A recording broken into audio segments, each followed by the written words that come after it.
Hi friends, welcome to AutoJob. നമ്മൾ ഇന്ന് discuss ചെയ്യാൻ പോകുന്നത് CBSE superintendent and junior assistant recruitment 2025 ആണ്. ഇതുപോലുള്ള ലേറ്റസ്റ്റ് ജോബ് നോട്ടിഫിക്കേഷൻ വീഡിയോസ് ലഭിക്കാനായി ചാനൽ മറക്കാതെ സബ്സ്ക്രൈബ് ചെയ്യുക. Let's discuss about the important points of the notification. CBSE Central Board of Secondary Education ആണ് recruitment authority. Application are invited for direct recruitment for the following post. First one group B ആണ്. Superintendent pay level 6 ആണ്. Maximum age 30, SC 21, ST 10, OBC 38, EWS 14, general 59, total 142, PWD 6.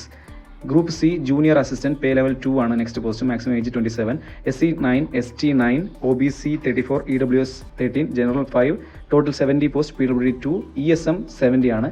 Place of posting വരുന്നത് any of the board. Place of പോസ്റ്റിംഗിൻ്റെ ഒരു detailed പാരയാണ് അടുത്ത് വായിക്കാൻ പോകുന്നത്. Selected candidates shall be posted in any of the offices of the board, that is regional offices. അത് കേരളത്തിൽ തിരുവനന്തപുരം, തമിഴ്നാട്, ചെന്നൈ, കർണാടക, ബാംഗ്ലൂർ ഈ 3 സ്ഥലങ്ങളാണ് തൊട്ടടുത്തുള്ളത്. നെക്സ്റ്റ് ഇമ്പോർട്ടൻറ്റ് ഡേറ്റ്സ് ആണ് നമ്മൾ നോക്കാൻ പോകുന്നത്. 2/1/2025 മുതൽ 31/1/2025 വരെ അപ്ലൈ ചെയ്യാൻ സാധിക്കും. എല്ലാവരും പെട്ടെന്ന് തന്നെ അപ്ലൈ ചെയ്യാൻ ശ്രമിക്കുക.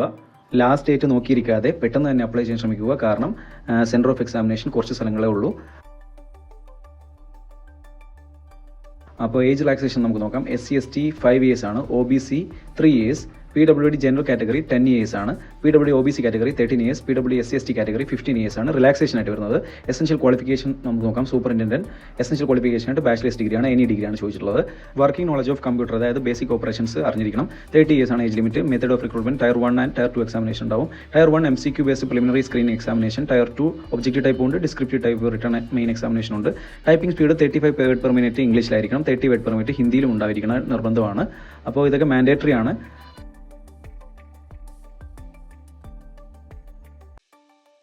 Next one junior assistant essential qualification ആയിട്ട് 12th class or equivalent qualification from organised university എന്ന് വെച്ചാൽ 12th +2 ആണ് വേണ്ടത്. Typing speed 35 word per minute ഇംഗ്ലീഷിലും 30 വേർഡ് പെർ മിനിറ്റ് ഹിന്ദിയിലും അറിഞ്ഞിരിക്കേണ്ടതുണ്ട്. അപ്പോൾ ഇത് ബേസിക് ക്വാളിഫിക്കേഷൻ ആണ്. 18 മുതൽ 27 വയസ്സ് വരെ അപ്ലൈ ചെയ്യാൻ പറ്റും. Method of recruitment tier 1 examination മാത്രമേ ഉള്ളൂ. അത് MCQ based preliminary screening examination ആണ്.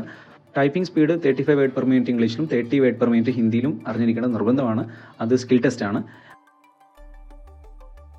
അപ്ലിക്കേഷൻ ഫീ ആയിട്ട് examination fee general candidates, OBC candidates, EWD candidates 800 രൂപ അടക്കേണ്ടതായിട്ടുണ്ട്. SC ST PWD ex serviceman women candidates no need to pay anything. അപ്പോൾ application fee free ആണ് ഇവർക്കെല്ലാം. സ്കീം ഓഫ് എക്സാമിനേഷൻ ഓരോന്നിൻ്റെയും separate കൊടുത്തിട്ടുണ്ട്. Superintendent പോസ്റ്റിന് 2 ടയർ എക്സാമിനേഷൻ ആയിരിക്കും ഉണ്ടാവുക. അത് കഴിഞ്ഞ് സ്കിൽ ടെസ്റ്റ് ഉണ്ടായിരിക്കും.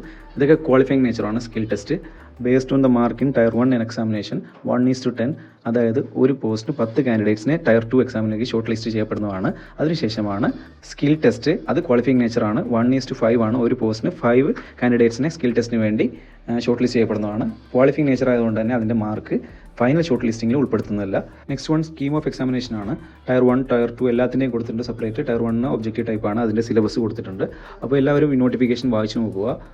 Next tier 2 examination descriptive type, objective type രണ്ടും ഉണ്ട്. Objective type OMR based and descriptive type written examination ഉണ്ട്. അതിൻ്റെ സിലബസും കൊടുത്തിട്ടുണ്ട്. ആ സിലബസ് ഓറിയൻറ്റഡ് ആയിട്ട് പഠിച്ചാൽ മതിയാവും. നിങ്ങൾക്ക് നല്ലൊരു മാർക്ക് സ്കോർ ചെയ്യാൻ പറ്റും. ഈ നോട്ടിഫിക്കേഷൻ ലഭിക്കാനായി ഡിസ്ക്രിപ്ഷന് താഴെ തന്നെ ഒരു ലിങ്ക് കൊടുത്തിട്ടുണ്ട്. Notification PDF ലിങ്കാണ്. ആ നോട്ടിഫിക്കേഷൻ PDF ലിങ്കിൽ ക്ലിക്ക് ചെയ്ത് കഴിഞ്ഞാൽ നമുക്ക് നോട്ടിഫിക്കേഷൻ വായിച്ചു നോക്കാവുന്നതാണ്. എല്ലാവരും വായിച്ചു നോക്കുക. അതിനുശേഷം അപ്ലൈ ചെയ്യാൻ ശ്രമിക്കുക. Next cities of examination. വളരെ ലിമിറ്റഡ് ആയിട്ടുള്ള സെൻറ്റേഴ്സ് ആണ് നോട്ടിഫിക്കേഷനിൽ കൊടുത്തിട്ടുള്ളത്. അതുകൊണ്ട് തന്നെ ആദ്യം തന്നെ അപ്ലൈ ചെയ്യാൻ ശ്രമിക്കുക. കേരളത്തിൽ തിരുവനന്തപുരം മാത്രമേ ഉള്ളൂ. അപ്പോൾ ഇതൊക്കെയാണ് ഈ നോട്ടിഫിക്കേഷനിൽ ഇമ്പോർട്ടൻ്റ് ആയിട്ടുള്ള കാര്യങ്ങൾ. ഇതുപോലുള്ള ലേറ്റസ്റ്റ് ജോബ് നോട്ടിഫിക്കേഷൻ വീഡിയോസ് ലഭിക്കാനായി ചാനൽ മറക്കാതെ സബ്സ്ക്രൈബ് ചെയ്യുക.